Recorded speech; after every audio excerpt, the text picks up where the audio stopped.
This is Greg Penglis for Action Radio with Founding Moments, insights into our founding documents, sponsored by Rosa Volunteers here in Santa Rosa County, Florida. Santa Rosa Volunteers is available at their website, SRV1776.com.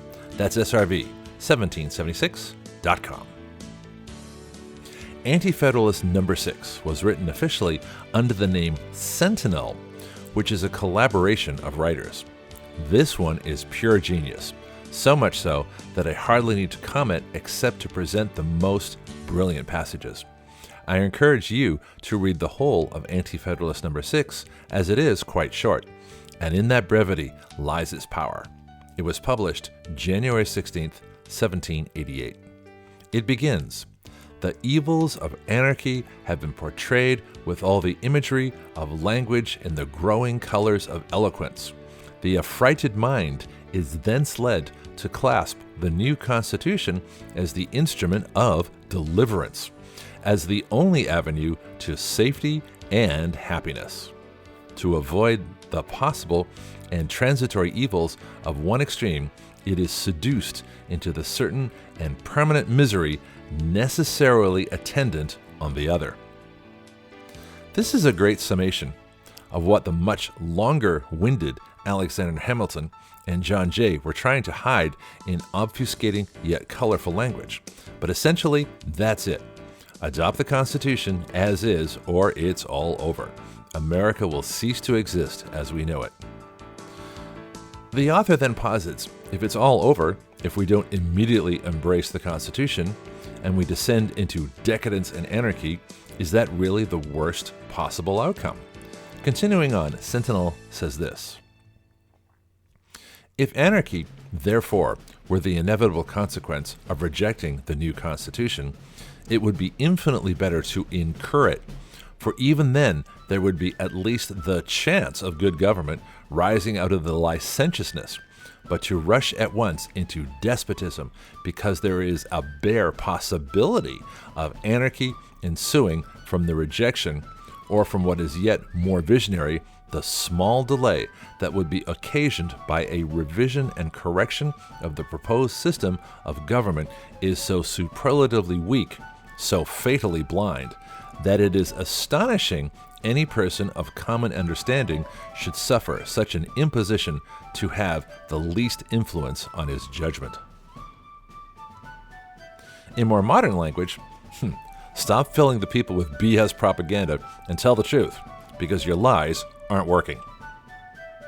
Then Sentinel presents the most brilliant observation into the fawning over and acceptance of the opinions of so-called, quote, experts, simply because they have risen to preeminent status.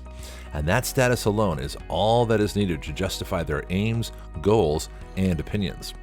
This mistake is the basis for the entire acceptance of government response to COVID, where clearly the experts are doing everything wrong, but want you to believe it's right, even after hundreds of thousands of people have died needlessly. But it's okay because they are experts, and they know best. Sentinel continues, "But when I view among such converts men otherwise preeminent, it raises a blush for the weakness of humanity that these, her brightest ornaments, should be so dim-sighted to what is self-evident to most men, that such imbecility of judgment should appear where so much perfection was looked for.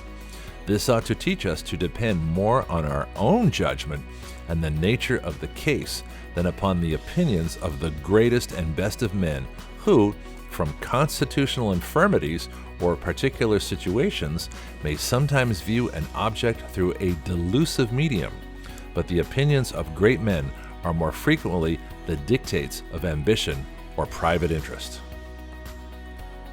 Could anything more true be said today? This paper is so good, so full of richness, so prophetic as to what is happening today, that I'm going to hold at this, the first paragraph, and pick it up again next week with more of this amazing analysis, not only of what might happen with the ratification of the Constitution, but what actually did. The Anti-Federalists, it appears, were right. So now, what should we do? The source for the Federalist Papers is federalistpapers.org. The Anti-Federalist Papers are from selfeducatedamerican.com. The Articles of Confederation are from usconstitution.net. This is Greg Penglis for Action Radio with Founding Moments, sponsored by Rosa Volunteers. Their website is SRV1776.com. That's SRV1776.com. Please share this report to anyone who needs it.